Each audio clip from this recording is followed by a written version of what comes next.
Hi, welcome to the Investment Blueprint. I am your host, Raghu Kumar from Rain. The Investment Blueprint is a podcast where I interview traders, investors, quants, and finance professionals in the space of retail trading and investing with the goal of helping pass on their knowledge to you. Today, I interview Amit Goel, a SEBI registered discretionary trader who has been trading for the past 2 years actively. He currently manages his own money as well as of a few high net worth individuals. He primarily only trades index options, and that too, the Nifty. His trading style is essentially non directional or delta neutral strategies. He works on a targeted ROI structure with a very strict risk and money management policy in place. And we'll be sure to talk about that today. For Amit, implied volatility and IVP are the guiding factors in deciding every particular strategy. So, Amit, welcome to the podcast. Thanks, Raghu. Thanks for having me here. Awesome. I'm really excited, to have this conversation with you. I just got to know Amit, just a few days ago, through another conversation, and I thought he would be a perfect guest to interview today. Um, so, Amit, let's start with your general, trading background. How did you get into trading and investing? All right. So I'm a finance graduate, postgraduate, sorry, and I got recruited by a couple of AMCs, mutual fund companies in India. I worked for them in the Department of Securities Research. I'm a formerly an equity analyst and economist. So I have been in the markets per se for about 18 years, right, through my job and other involvements. And I took a break from the market for some time, and later on got back to active trading, full-time trading, say 2 3 years back, and got myself SEBI registered, got the license and everything. I am a SEBI registered research analyst, and I've been trading. I found my groove, so to speak, in index options trading, and I primarily the portfolio construction is primarily delta neutral, as you've just mentioned in the introduction, and I trade Nifty mainly. Sometimes, if I'm feeling a little adventurous, I get into Bank Nifty, but it's primarily Nifty which feeds me, which gives my daily bread, right? So that's about it. So I manage my own funds, as well as for a few HNI clients, I do advise on a fee model. So that's about Got it. it. Got it. Got it. So my first question there is when you decided to start trading, right? Most people would probably maybe look to, potentially become an investor, right? A long-term investor or a passive investor. How did you kind of decide to go all into trading? So I wanted see the way I've structured my business or my portfolio is that I wanted a monthly paycheck. Right. Passive investing or long term investing would not afford me that, right?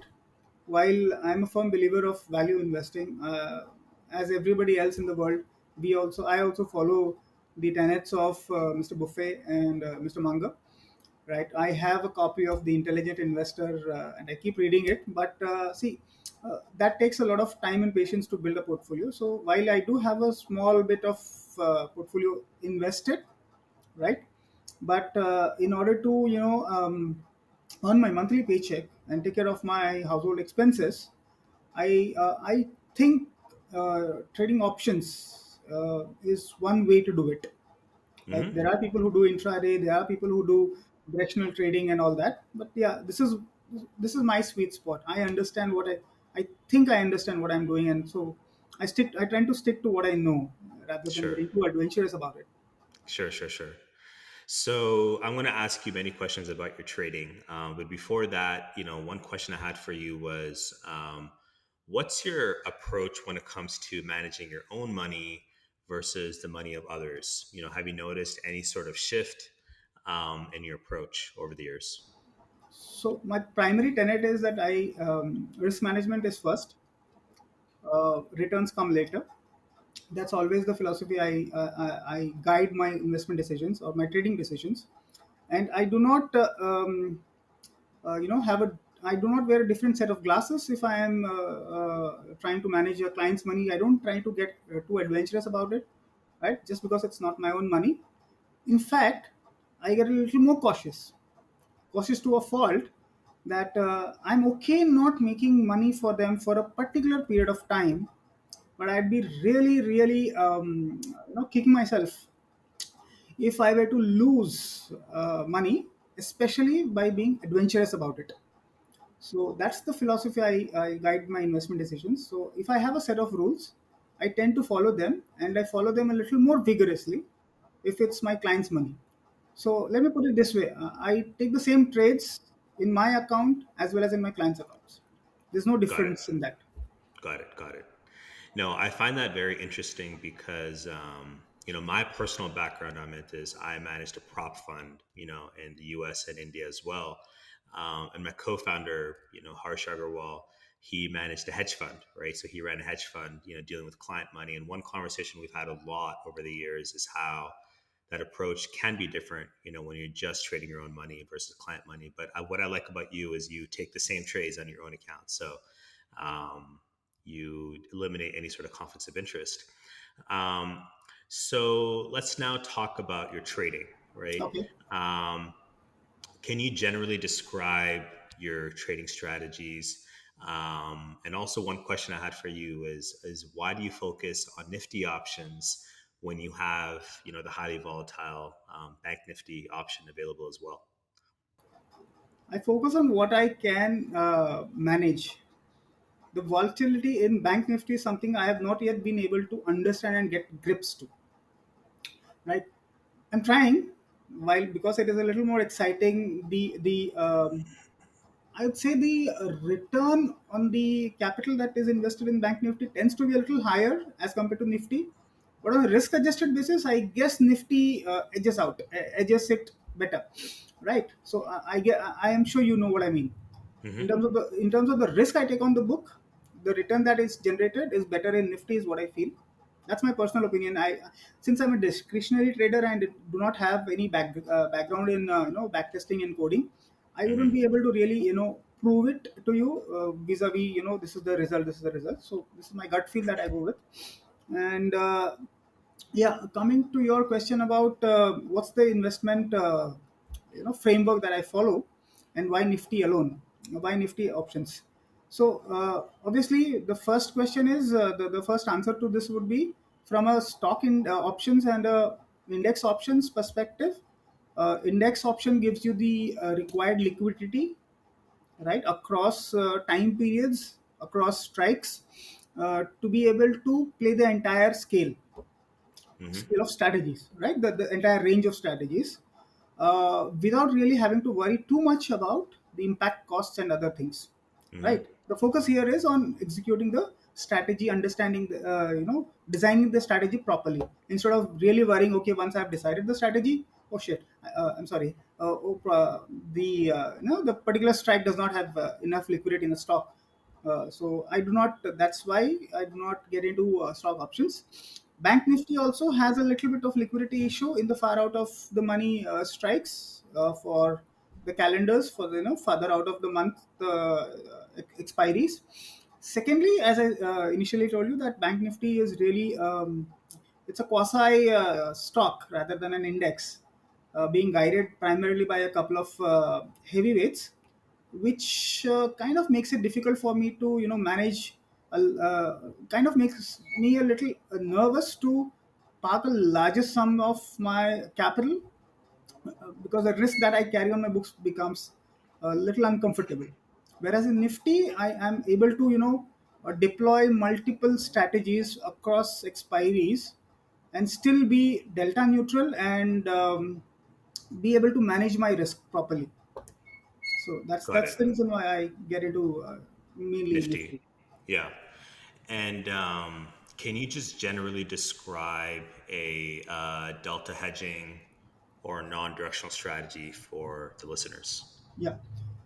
So Delta hedging, or non-directional as the word implies, is essentially that I do not take a directional bet. Mm-hmm.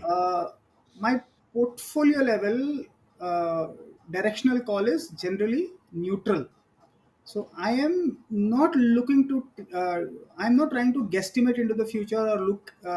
Trying to predict the right side of the chart, whether it is going to be up, down, or kind of sideways. No, I'm not into that business. I'm really playing the volatility game, right? Mm-hmm. I'm looking at options. So this is a very unique thing about options, that you can play this game. You can set up your trading style in such a fashion that irrespective of where the market is, you can still eke out a living out of it. So when I speak of delta neutral, I do not take a directional bet. I do not say I'm going long in this particular index for this particular time, and or I'm going short. So I try to play both sides of the market and have a balanced approach, right? Mm-hmm. While I still look at the technical analysis, I still do the technical analysis. I look at the trends. I try to, understand what could be the likely trend going forward, and hedge my portfolio accordingly. So when I say delta neutral, it need not be completely unbiased and oblivious to the underlying trend of the asset. So I Yeah. try and manage the the positioning, the portfolio, the trade in such a fashion that it takes into account the inherent risk of the trend if it goes Mm-hmm. against me. So Got I it. could probably Got it. explain it to you in a simpler fashion, maybe when Sure. we do an example. Yeah. So let's go through an example right now, right? So let's say, there's a lot of volatility in the markets and you're noticing something. Let's walk through the different, phases. So what are you kind of looking for technically on the chart? How do you think about your entry and your exit? And this really fascinates me because I deal with a lot of algo traders, so for them, this stuff is just automated, right? They're not doing anything. But in your case, that's not the case. So how do you kind of walk through that trade? So I am fascinated by the charts and the movements of the prices. So while I think I can automate things, but this is the part of the business that I like doing it. So I look at the charts. I try and use a few simple traditional technical analysis tools. It could be your Bollinger Bands, which is, see, I'm a mean reversion player. So Hmm. my philosophy of trading is not breakouts, so to speak. I look at, I feel that whenever there is a protracted movement in one direction of a asset, and it kisses or touches the upper or the lower bands of the Bollinger, it tends to revert back into the fold. So that's the nature of the price movements. That's what we have seen. That's a fractal nature of price, which we will see across time frames. So I believe in that and subscribe to that. So that's my. So I have a tenet of theories. I have a tenet of assumptions, which any algo trader would also have. That he would have a set of rules. So I have a set of rules. Mean reversion being the primary basis of it. Basis that I look at, so what I do is I look at Bollinger Bands. I plot the Bollinger Band on the chart on very higher time frames, like say monthly, weekly, and daily. I do not look at charts which are lesser time frames from. I don't look at charts below the daily time frame, simply because I am looking at doing options, and I'm playing the volatility or the theta game, and I'm looking at primarily investing in the monthly expiries, sometimes the weekly expiries also, when I'm not very sure about the underlying trend or the volatility. So it makes no sense for me to look at the 5 minute or a 15 minute or a 20 minute time frame chart, Sure. because it tends to be a little more, it tends to have a little more noise, whereas Hmm. the higher time frame chart is a little more cleaner, it's a little more Hmm. soothing to the eyes. It gives Hmm. you easier indicators. So Bollinger Band is one. I also look at. I have also I also practice the demand and supply theory, or the support and resistance. So what I do is, when I do a analysis of the chart of the price action, I look for conformations or confluences of zones which are at the support and at the resistances. So I could Okay. have a resistance zone. It could be due to a Fibonacci number, it could be due to a proper supply zone, it could be a resistance, and along with that, if there is any confluencing moving average or a Bollinger Band. So I tend, the general tendency of the price is, if it hits that point, because of the multiple resistances in place, it could tend to come back into the fold. This is Mm-hmm. one. Similarly, I look at the same things on the demand side or the support side, wherein I look for confluences of supports for the price. And then once I get this band of support and resistance with confluences in place, I tend to sit just outside these two ranges. Mm-hmm. That defines my range. Mm-hmm. Okay. So say for example, if the asset is Nifty, which I trade, and if the market is, say for example, at 18,000, and I find a resistance at 18,500 and 17,500 for whatever.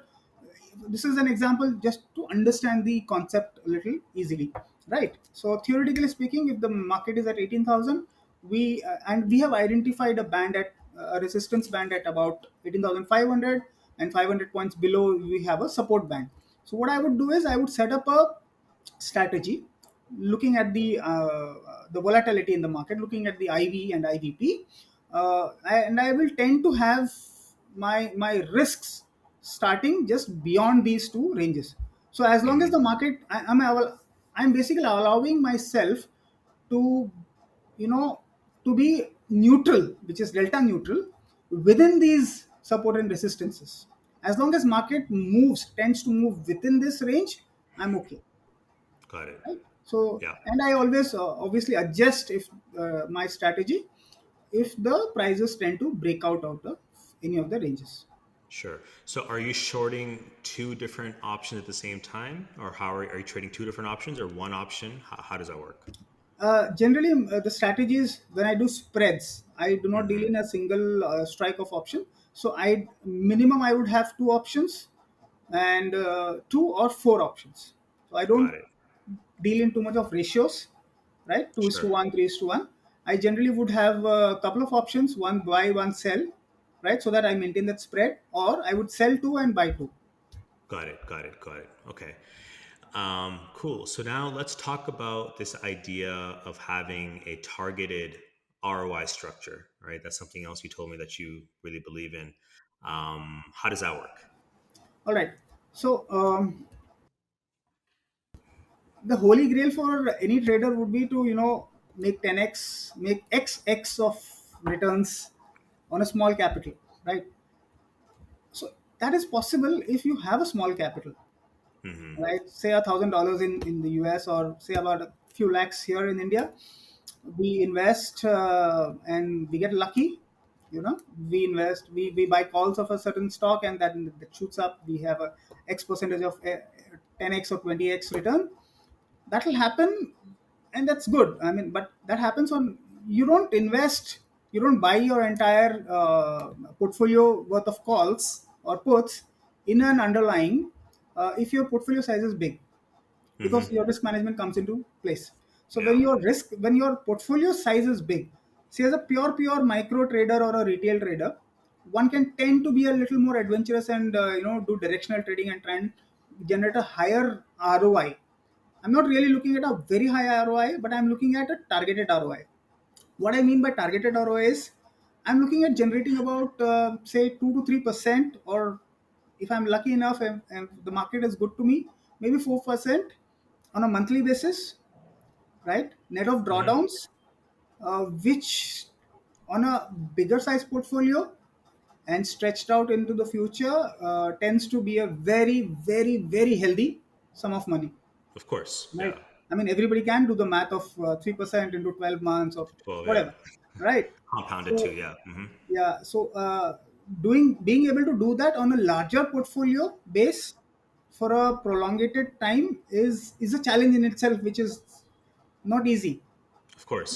Which Yeah. people will say, okay, why just 2 3%? We are able to generate 12%, 15%, maybe even 20% in a month. But try doing that month on month, year on Yeah. year. It's not easy. It's It's definitely not not easy. possible. It's Yeah. not Yeah. possible. 100%.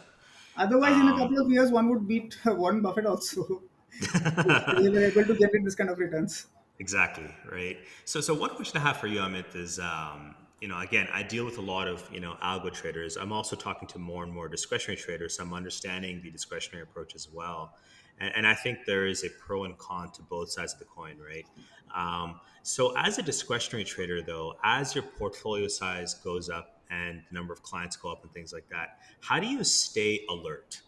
This is something that really fascinates me because with an algo, you're running your algo, and even there, of course, you have to, modify your algo and things like that. But as a discretionary trader, you really have to be kind of, tip top, your mind space and everything, right? How do you kind of ensure that you are bringing a fresh, approach to the markets every day you trade? It's a tough ask. Let me be honest. One needs to be, as a discretionary trader, one needs to be in front of the system during the market, day in and day out, no questions asked, no exceptions, right? Your mental psyche, your well-being at that point in time, that day, when you are really needed to be, bringing your A game, could sometimes, be a little difficult to manage. Your emotions come into play. There have been times when I've taken exits uh, before, breaking my own set of rules, you know getting scared. Okay, I might get into a mark to market loss. you know a human would tend to look at the mark to market loss and get a set of emotions playing into their brains. A machine would not be bothered about the mark to market losses, Exactly. right? That's the big difference. And trying to become a better machine, Hmm. while maintaining the discretionary nature of this business, because I like to be in front of the system. I like to do what I do. I enjoy doing what I'm doing. Mm. And the pressures that I'm able to manage right now are something that I'm able to. Hmm. Maybe once things, grow to a size where I'm really required to have systems in places, a team in place which will manage these things, a system in place, a software in place. Maybe when the time comes, I will probably look at doing that. Right now, this is the plus and minus. My emotions come into play, so I'm responsible for the decisions I take and not the machine. So I'm Sure. answerable to that. Sometimes I do well, sometimes the human fallacy comes into picture. Yeah.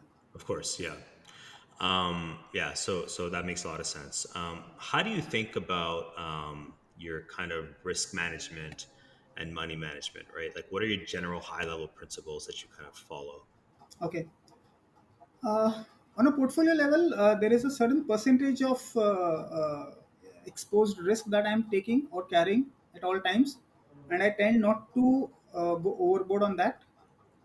I tend not to invest the entire sums of monies because of uh, the recent, not really recent, say about 4 5 months back in India, the margining requirements changed to the Yeah. betterment, right, in September onwards.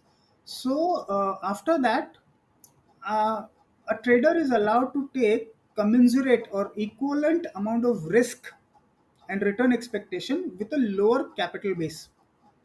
You get what I'm saying, right? So earlier, if I had to invest, if I had to take a, say, a 1 lakh rupee risk and an expectation of 2x, that is say 2 lakh rupees. If I'm expecting 2 lakh rupees and I'm taking a amount of 1 lakh rupee risk, maybe my portfolio would have been exposed. The capital required would probably be say 50 lakhs, but with the Hmm. margining requirements, it is now say about 25 lakhs or 30 lakhs. Okay, so this is what I'm trying to get at. So I'm not really looking at investing the entire portfolio. I'm looking at it from the risk management, that if there is an X percentage of risk that I need to carry and not exceed that, I do not exceed that. Right. Second, when I take that amount of risk, say if the risk is 0.5% of the portfolio, at any given point in time, my return expectation is a multiple of that risk.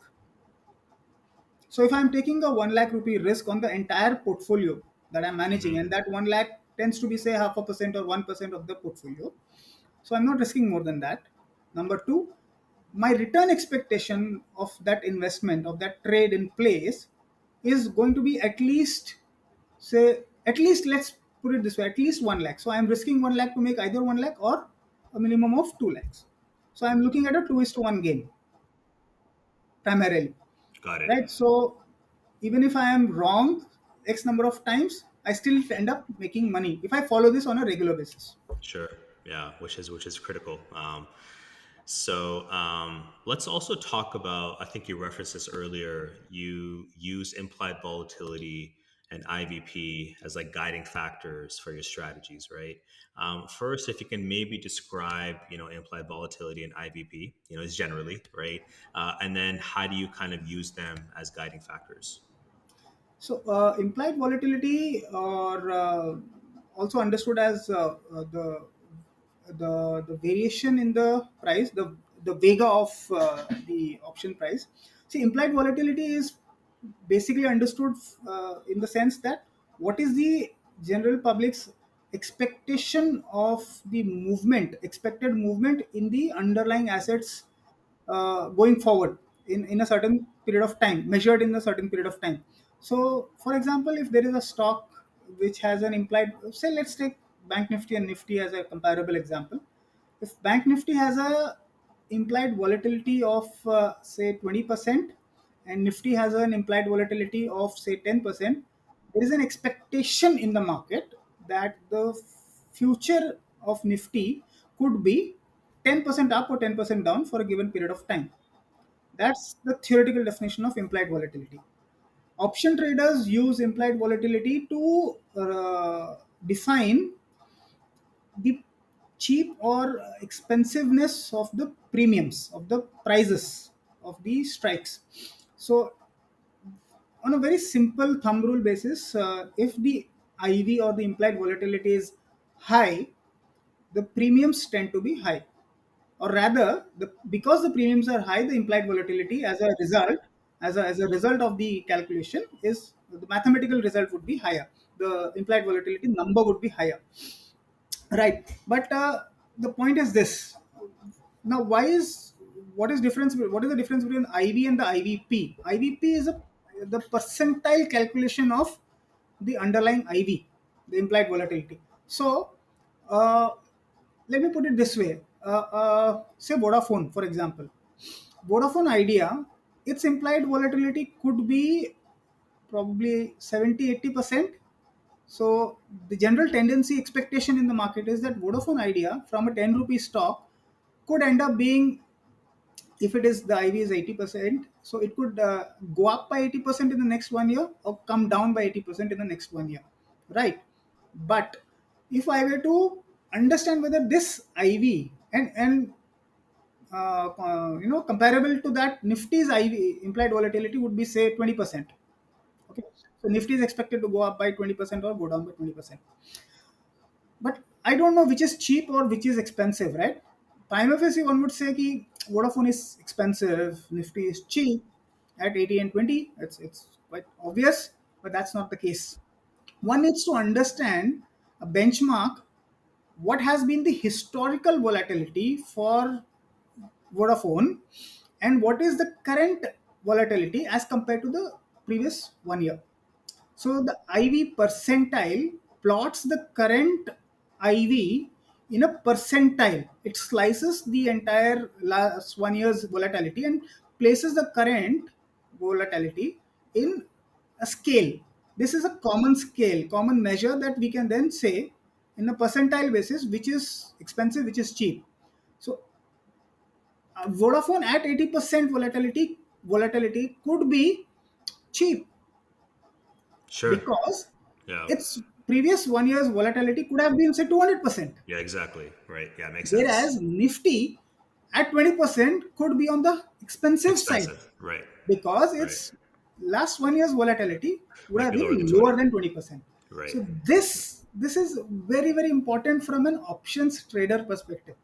Be it retail, I mean, if anybody takes, if there is a key takeaway from the entire podcast that we are doing, from this talk, it should be that instead of the basic IV, one should look at the IVP and then IVP. decide whether they want to be selling or buying options. That really makes the difference. Sure. So do you use the IVP as like a filter before Yes, I you do. decide to walk into a, got it. Yes, I Makes a do. lot of sense. Yeah. Cool. So this, leads me to the next question. You use a lot of different platforms, right, to kind of help with your trading. So you use TradingView, you use Trade Tiger, Sensibull, right? How do you use these different platforms in tandem and what are you doing on each of them? Okay. For charting, I use TradingView, which I guess is the gold standard for retailers Yeah. like me across the Yep. world. Yep. It's a fantastic job these guys are doing. Yep. Uh, so I use TradingView to understand, to do my technical analysis on the chart, to understand my supports and resistance, and so on and so forth. I use Sensible for my options analysis, because I believe that is one of the better places, one of the best places to be trading options in India. And they have a very nice option of strategy builder, a feature of their site, which allows you to simulate a trade and look forward into the future. If the IVs were to go up, what would be the result of your MTM? How could you adjust? So before I enter a trade, I would know what are my stop losses, what are my break evens, what are the likely adjustments I would need to do into this trade, going forward once I get into the trade. So it allows me the flexibility. It allows me to look into the future, as to what could be the I can simulate the expected outcomes scenarios. I could do a scenario testing and understand what I need to be able to do. So before I get into a trade, I know if it goes down, right? If it goes the other way, what should I do? So Sure. Sensible is for my options trading, options planning and execution, and TradingView is where I would do the charting analysis. And So Trade these are my Tiger you trade primary. on. And Trade Tiger you're trading on. Trade Tiger? Flight Tiger, that was my first software I got introduced to Oh, okay. in terms of a charting platform. I still do use it. It has some very good features which are not available on the other platforms. So Got it. I use that as well for technical analysis. Got it. Got it. Cool.